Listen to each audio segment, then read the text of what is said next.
Welcome to another edition of SVSU Red Alert, your weekly update on Saginaw Valley State University athletics. I'm your host, JJ Boehm. The SVSU football team got off to a good start on the 2011 season in front of a packed house, the first night game at SVSU history. They also capped it off with a victory. We'll review that with SVSU head coach Jim Collins. The SVSU volleyball team also with a sweep of the UP. We'll review that with their head coach Will Stanton. That's all ahead on this edition of SVSU Red Alert.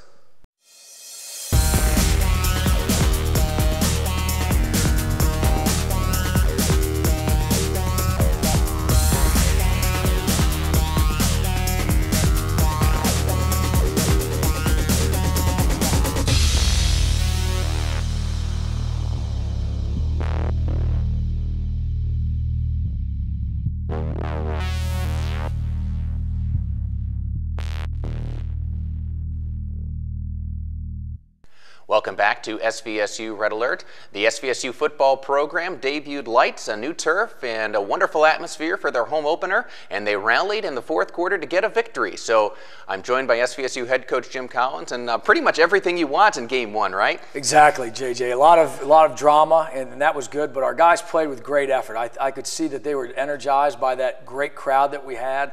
All the students hanging to the bitter end definitely gave them the excitement and enthusiastic atmosphere we were looking for to get a victory, and they did it. And really, I thought it was a great way to cap off the evening because you had so many people there that, people are, filling the hillsides and everything else. And so as you talked about, a great atmosphere, and then they saw a thrilling victory. Exactly. And, we talked about every week in this league, it's going to come down to how well you play in the fourth quarter, and you've got to endure and make all those plays late and play with a lot of energy. And I give credit to our guys. They followed the plan exactly, and we got out of there with a win. And, I can't say enough about our fans, though. Staying till the end and being into the game, and that really helped, and we appreciate it. And really, you could hear them erupt when you get that touchdown late in the fourth quarter. We'll review that in just a moment. But overall, what are your impressions of week one? Because you had to wait a long time to play a football game. You had essentially 4 weeks of training camp. So now you finally get a chance to see what your team can do against an opponent. Well, the key thing for us was, see how we were going to execute and then see how much effort we were going to play with. I thought we did a pretty good job. To say we did great, not yet. I think we've got a lot of things to improve on. We turned it over a couple more times than I would have liked to have turned it over. We didn't. We missed the field goal. We got an extra point blocked. We missed some tackles. We missed a couple open receivers. We didn't make a block. There's enough things on that video to work on and improve. But what I really liked was when we had to execute in key critical situations, we were able to do it. And that's what you want to see out of your team. Pressure situations, can you get it done? We did, and that was a good thing. And really, that is what proved to be the difference in the game, because when you look at the numbers, total yards are even, first downs are even, time of possession is even, and you lost the turnover battle, and usually that's not a good sign, but because you made those critical plays, that's what proved to be the difference. And we talked about that all along. And the other key thing was I thought we won the battle of field position in the kicking game. We did a good job on our kickoff returns. A couple of them set up scores, put us in great field position. In the punting game, we had 2 really good punts. We only punted twice, but we had 2 really good punts. We did a good job on kickoff coverage. They didn't start a drive outside of the 35-yard line, and that's an improvement over where we were last year. So, those are the key areas that aren't really seen to the common fan, but when you look at the statistics and you look at the drive chart, they sure help you win. And really a good balance for you on offense, not in terms of the yardage. You obviously threw for more than you ran, but I think you had 41 total carries in the game and were effective running the football when you needed to. Exactly. We converted the third and shorts in most of those situations. The other thing we did was we did really well on first down. We didn't have a lot of second and longs, and we didn't have a lot of third and longs, so we stayed on schedule with the run game. And I thought we warmed down a little bit. I thought there was points in the game where our offense did a great job of wearing down the defense, and that's what you want to do. And then obviously the other key thing was we made some big plays in the passing game. There weren't a lot of long runs for the running game, but we made some explosive plays in the passing game, and that made a big difference. You get the ball first, go on a good opening drive, have a penalty that really seemed to stall you, but then Ferris takes over. They go down and get a touchdown, an impressive drive in their right, but then you come right back and put together a very good drive that I thought, you put a statement on that, you know, when you tied the football game, we're in this one. Exactly. Once again, set up with a great return. We got the ball close to midfield, and then we executed the way we did on that first drive, but this time we finished. And finished with a really nice play. They came with an all-out blitz. No one really had the back accounted for. We threw it quick to the flat to Ronnie Lark under duress. Ronnie catches it, turns it, and gets the corner and scores. And a great individual effort to extend the ball over the goal line. And you're right. Any momentum that they had at that point, we got it back. Our crowd got back into the game, and I think it kind of took some of those first game jitters away from us. You know, you could sense early in that game we were a little nervous. Every right to be. Big crowd, big show, first game, some new people on the field, but that calmed us back down and I think got us going. So that's your good drive to start things off. You also got a big pass play over the top where John Jennings was able to find Jeff Janis, and he made a great individual effort after the catch. Well, we knew we had an opportunity to beat them deep, but when John rolled to his left and got his shoulders turned, there was a little bit of pressure in his face, so he wasn't able to really step into that throw. So he threw it about as far as he could throw it, but Jeff did a great job of going up and getting the football. He had the guy beat by about 3 yards, but had to come back a little bit for the football and had the defensive back out of position. He goes up, keeps his balance, and takes it in the end zone. It was a great athletic play by Jeff. So that's a big play. And then I also thought another big statement for your team was the way that you put together that drive right before the end of the first half to head into the locker room with a 10-point lead. Well, you know, we got the ball back with about 1:30, and we were unsure what we wanted to do. We had a lead, and really we wanted to see if we could get a first down. And once we got a first down, we knew we were going to go with the 2-minute drill and hurry things up. We get the first down, and then we execute a great pass over the middle to Nick Galena for a big play that really put us down there in the goal line. They had a penalty because they horse-collared him. And then we had Nick open in the end zone, and they had a pass interference. So we got the ball close to the goal line, and Ronnie Lark was able to get in there with some great blocking from our O-line and our fullback. And yeah, that got us in the half with a 10-point lead and put us in position. But we knew Ferris is a good football team, and we weren't going to just be able to sit on that thing, that we had to come out in the second half and still compete. Well, you do that, although you fall behind then in the fourth quarter.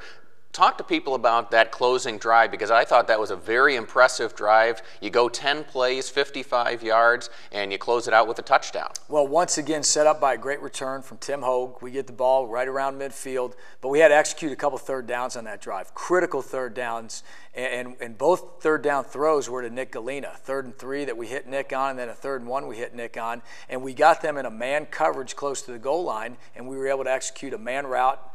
Mark Thrash ran a great corner route. He beat the safety, and John threw it out for him, and Mark dove and caught it, and, you know, there you go. Great execution. It looked great, and the fans went nuts. You know, it was great. SVSU getting a big win in Week 1 over Ferris State. Now the Cardinals have to hit the road to take on the Lake Erie Storm. We'll get a preview of that game coming up in just a little bit. When we come back, we'll be joined by SVSU offensive line coach Mike Ancona. That's next on SVSU Red Alert.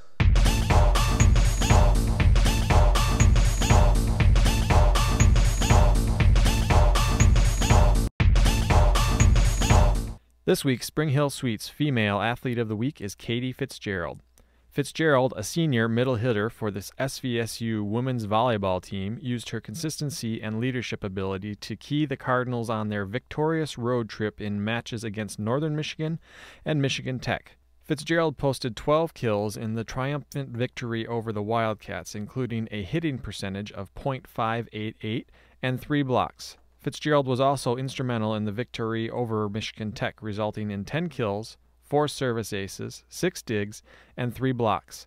The weekend sweep of the Upper Peninsula was a first-ever occurrence in SVSU volleyball history.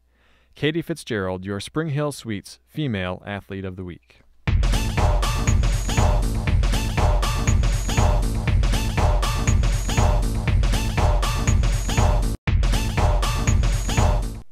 Welcome back to SVSU Red Alert. I'm joined by SVSU offensive line coach Mike Ancona. Mike, thanks for joining us. Great to be here. And first of all, we'll start on the pass protection side of things. I've got to think you're pretty pleased with the pass protection that you gave Jennings. I think Ferris only was able to record 1 sack. 1 sack.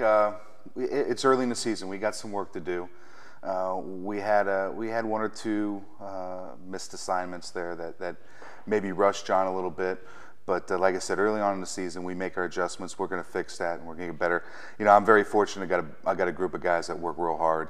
and just getting out of the film session, they weren't real pleased with their effort at some aspects of our game offensively. So we're going to work at it. We're going to get better. You've got essentially 3 starters returning from last season because Tevin Conrad winds up starting the second half of the season, plus you got your seniors in Nick DePalma and Frank Tormina. So you're mixing in 2 new starters as well.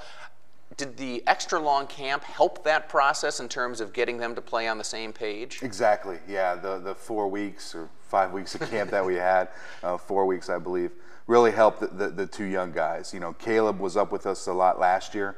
You know, didn't get much playing time, but he was leased up with us and working during the game weeks with the varsity, so he got some experience there.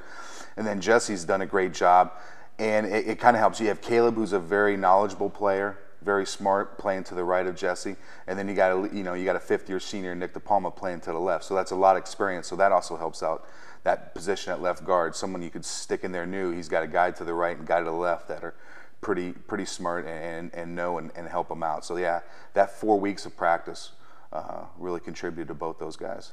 And I know you worked a lot with them on conditioning as well, because you want to be able to make sure that they're able to stay when you play with an up-tempo offense. Right, exactly.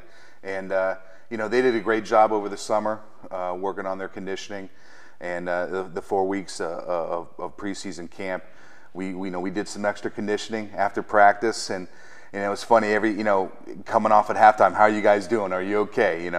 Third quarter, hey, how we feeling? We feeling all right? And they would say, Coach, we're ready to go. We're ready to finish this out. So that extra conditioning did pay off. And really, you could see that on that, what winds up being the game-winning drive in the fourth quarter, because that's a 10-play drive in the fourth quarter, and they were still able to make all of their blocks as they were necessary. Right. They, came off the ball. We had good movement. Pass protection was fairly good, and you're right, that contributes. Just I think wanting it more, digging deep down, and knowing conditioning-wise that they got their legs and they got their win, and just getting the job done. I know you're one of those coaches that always demands a lot from his personnel. So what are you going to try to work with them on now to show improvement from week 1 to week 2?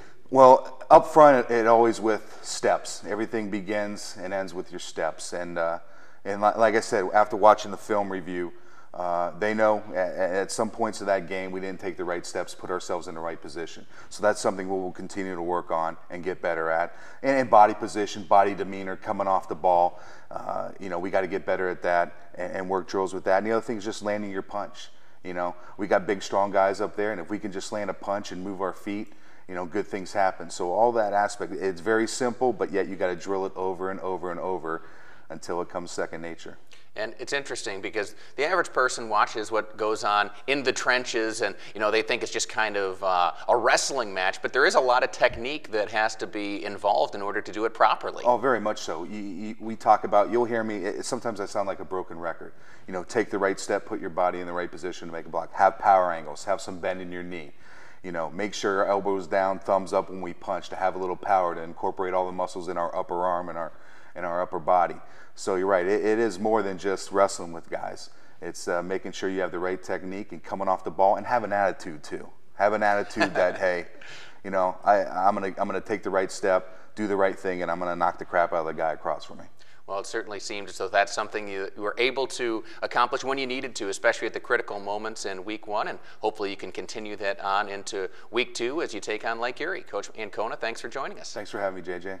And we hope you've enjoyed this segment on the SVSU offensive line. When we come back, we will talk SVSU volleyball with head coach Will Stanton. That's next on SVSU Red Alert.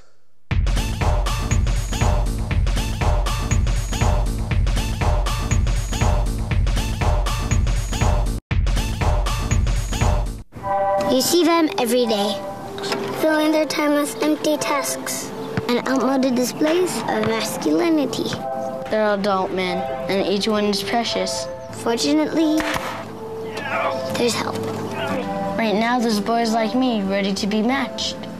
Just waiting to share our wisdom and friendship as little brothers. If you're a man, please contact Big Brothers Big Sisters. It's not too late to help you.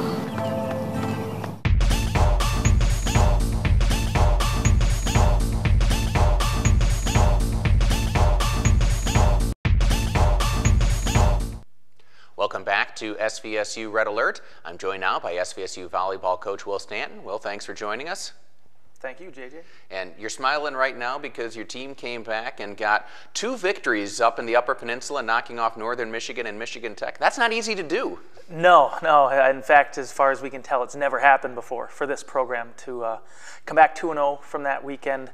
It's just a couple of tough places to play. You're on the road quite a bit. They've got great fan support up there, and they're just strong programs. It's a tough place to come back 2-0, and we're real happy we did it. And really, that sets you up. I mean, it's early in the season, but it sets you up well because you've got arguably the toughest road trip already out of the way. Exactly. And you saw Ferris and Grand Valley went up there, and neither one of them could pull off that win against Northern. It's such a tough place to play. So to get that out of the way early, it's only going to help us down the road. You started off in an early season tournament down in Indianapolis. I know you didn't have the results that you would have liked, but how much did that help you get your team ready for that UP swing? Well, we found some good competition in that preseason tournament on purpose. I felt we were going to be able to compete nationally. We struggled a little bit there. We had some good spots and some bad spots. I think it helped us because it really helped identify some areas that we needed some work in. And everyone struggles early, but it really showed us what we needed to work on. And we had a week to work on it, made some good progress. But it helped us prepare for the level of play that we're going to see, and also learn to play on the road, which is never easy. You make the NCAAs in 2008 and 2009, didn't make it back last year. I know that's been something you and the girls have talked about all season. You want to get back there. What have you done to try and get this team back to that level? Well, we talk a lot about how hard we worked in those past years. We've got 6 seniors this year. All of them have been to the NCAAs a couple of times and were there when we made it to the regional final. So they know what it's like, the excitement, but they also remember the work. So we had to get back to that. How hard we worked in those years, we've got to work even harder now. Brought in some very good freshmen that can make us a little deeper in spots so that if we get in trouble this weekend, we needed some help, and having that depth allowed us to push through. So kind of attacking it from both ends with some new talent, as well as kind of working on our seniors having the right mental attitude. And I got to think that helps a lot to have all of those seniors, especially when you get in those tough, 5-set matches. Absolutely. Really, our seniors kind of stepped up this weekend. We were all struggling as a team. Come Saturday, ended up being a kind of a longer match than we anticipated, and when it came to Game 5, we had to pull a couple seniors aside and tell them, this is your time. You know what it takes to win this game. Let's just dig down and take care of it and go home happy. Otherwise, it's a long drive home if you end on a loss. And I know you've got some players that really have had impressive careers to this point and now are really trying to finish it out even higher. Yeah, we've talked with a couple of girls about really finishing their legacy. They've done some amazing things here, been a part of the best seasons within the program. But how they finish is really going to be how they finish and how they finalize their legacy and kind of write their own name in the books. And how they finish that is up to them. The amount of work they put in over the summer set them up for this season, but now we got to get down to it and play and see if they really belong in the top tier of players, and not just in the conference, but maybe the region and nationally. Obviously, it's still early, especially in the conference season, but what do you see ahead for this team now going forward? Well, some good wins this last weekend, but it's just a beginning. We really have got a lot of work to do. Even in those wins, we identified some more areas that we have to work on. So we can thank Michigan Tech and Northern for that. They're very smart with their strategies, and they helped identify some deficiencies we have. So there's always more work to do. We've got a lot of younger kids that are still developing, so I think as a team we've got still a lot more potential that we haven't tapped into yet. So we're just going to continue to try to develop as a team, try to attack it from both ends again, bring our seniors along with their leadership, but develop our younger kids, and just see where we end up. Just try to become the best team we can be and see where that takes us. Hopefully that takes you back to the NCAAs. We'd all love to see that. Yeah, we hope so. Will Stanton, thanks for joining us, and good luck the rest of the way. Thanks, JJ. When we come back, I'll be rejoined by SVSU football coach Jim Collins as we preview Lake Erie. That's coming up on SVSU Red Alert.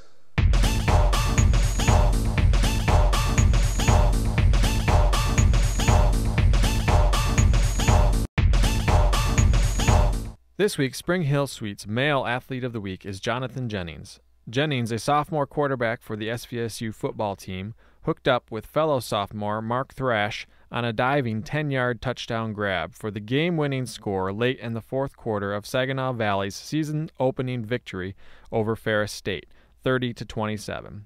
Jennings would finish the game 19 of 24 for 310 yards and 3 touchdowns through the air for the Cardinals as they opened their new stadium renovations in front of 8,173 fans. Jonathan Jennings, your Spring Hill Suites Male Athlete of the Week.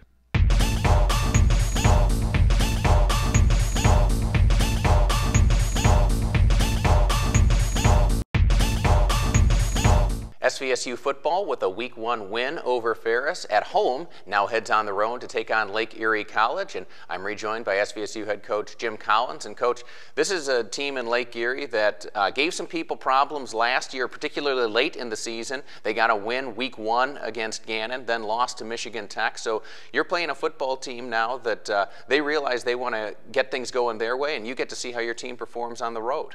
Exactly, and I think the big thing with this game, as we mentioned earlier, is that we've got to be able to match the intensity we had this week, because I think that is the key to winning games in this league. You've got to have 60 minutes of intensity and enthusiasm and effort, and that's what it's going to take this week. Lake Erie is a good football team. They proved last year. You know, they had Grand Valley down at halftime last year. They had Hillsdale, the final hour or the final minute. So we know we're going to get a good football team, a team that's ready to play. So we've got to be able to execute in all phases and rise to the challenge. What do you have to do defensively to contain Bedovelski, who is a very mobile quarterback? Because when you look at what their numbers were last year, I think he accounted for something like 80% of their offense. He's really special, and what he can do is he can run the football. He does a great job in the option game, and then he's a really good passer. And last year what we did to contain him is we forced some turnovers. So obviously that's got to be part of the plan, put pressure on him make mistakes, and then contain that offense, because if they're clicking, they can force you like a Northwood in over committing to the run and then hit you over the top. So we've got to be disciplined. We've got to do a good job of forcing the issue with him and make him turn it over. And then we got to run to the football and make tackles. That's what you had to do on the defensive side of the football. On offense, I thought a lot of good things. You'd probably like to score a few more points when you move the ball as well as you did. But overall, I thought a good Week 1 performance, particularly by John Jennings making some big throws when he needed to. Well, you hit the nail on the head, JJ. We've got to finish drives. We didn't finish them all this past weekend, but I think John has to continue to get better. It's going to be a bigger challenge this week because Lake Erie is going to come with more pressure. They're going to give us some different looks. So John's really got to prepare hard, as does our whole offense, for a look that we haven't seen much of. And we've got to continue as a football team to emphasize the important stuff. Great job on first down. Get into second and mediums, move the ball. Protect the football. I thought we did a good job of that from a standpoint of our running backs doing a good job of running hard, protecting the football. They've got to continue to do that. So I think we've got a great challenge ahead of us. I really do, because I'm impressed with what I see out of Lake Erie. And even though they're 1-1 right now, I think they've got good players, a good scheme, they're sound, and it's going to take a great effort. And it's going to take, obviously, good play on special teams. You touched on it. Got much better field position in Week 1 than you typically saw last season. I've got to think that that's something you hope to sustain throughout the season. That's going to be the key. I really think that's going to be the key. Scott Stanford did a good job putting the ball through the uprights a couple times, but we can't count on any kicker, as good as I think Scott is, to make every single field goal. So we've got to win the special teams battle with field position, and we did that against Ferris, and we got to do it again. What do you do to make sure that the offense does finish out those drives? Obviously, you spend a lot of time in practice on it, but it doesn't just magically happen. You've got to find a way to put people in favorable matchups and then execute. Exactly. Unfortunately, we had 2 breakdowns in the red zone this past week in terms of penalties. We had one false start and one where we didn't have enough guys on the line of scrimmage. That you have to eliminate. And then the other key thing is, and I talked about this, things happen a little bit faster in the red zone. We've got to improve our red zone timing. On the first ball that was intercepted, we were a little bit late getting the ball off. He got hit right when we threw it, but we were a little late. So we've got to improve our red zone timing, understand that things are going to happen faster.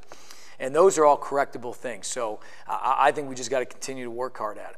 We've also got a lot of guys that are going to be making their first road trip because you got so many young players. What do you do to get them ready to perform on the road? Well, you know, any road game is a business trip, and I think we need great leadership from our coaches and our older guys that have that road experience, you know, and to get our guys to understand the purpose of why we're going to Lake Erie. And it's not a vacation, it's a business trip. The other key factor is the fact it's a night game, and we're going to sit around a hotel all day. So we'll have some walkthroughs and so forth, but at least we played a night game already, and that's nice in terms of our preparation for Lake Erie. Well, hopefully that all comes together and the Cardinals can come away with another victory. Coach Collins, good luck. Thanks, JJ. And we thank you for joining us. We hope you have enjoyed this edition of SVSU Red Alert.